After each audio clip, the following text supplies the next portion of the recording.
Could fandom save the humanities? Could it actually save education? I read you these words from Esther Bloom, a Penn State University English professor. She said the passion and intelligence of its largely younger attendees, she thought could save the humanities. This was Bloom's feedback or her reaction after attending Terror Camp, which was a 2-day virtual event for fans of the 2018-2019 AMC television series, The Terror. Now, parking fandom and entertainment for a second, we know that many traditional brands, marketers, etc., are eager to kind of achieve the level of fandom that you see in entertainment. The way that you see people protect and support musicians and gamers and their favorite movie stars and authors and television shows and other cultural offerings. So perhaps it's not too far-fetched to imagine that fandom could save academia. The future of fandom is really a powerful, powerful thing to ponder for the future. I wanted to dive into this a little bit more because I have to admit I have a biased background in sports, in more mass traditional sponsorship, and events and festivals. But in the entertainment world, you see this power of fandom.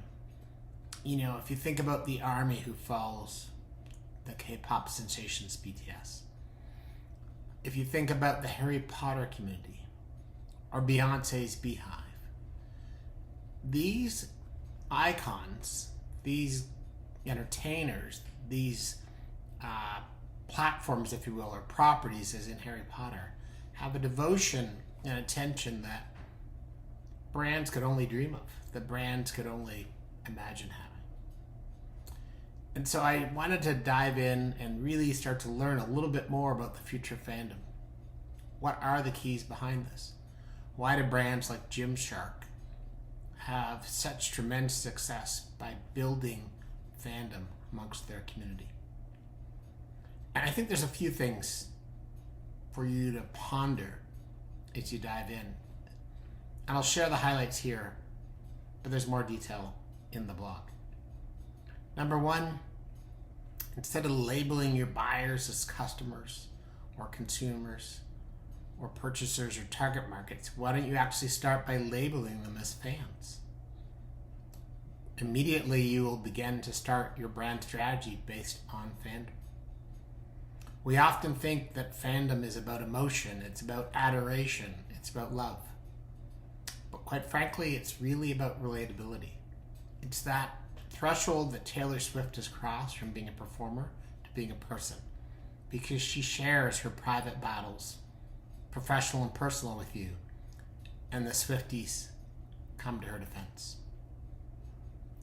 The other thing you should think about, besides the fact that we should call these people fans, that we need to understand that their passion is really grounded in relatability, is that the economics of fandom are very different than they used to be. There's no more top-down hierarchical, the brand keeps all the money. Fandom is about an organic community experience. And that's really where you'll see technologies like Web3 come into play. Fandom isn't fandom just because we can all access our favorite acts on our social media. Fandom is fandom because we can actually participate and be involved through distributed communities. And lastly but not least, when you think about the purpose of fandom, it's really about being a part of a community. And today's experts in studying fandom recognize that the people in those communities, they appreciate the opportunity to earn their fandom. To have it handed to them, as digital applications like social media might suggest, is too easy. It's not what they want. The ultimate test of fandom is to ask yourself this very simple question about your business, your event, your brand. If it disappeared, would anybody care?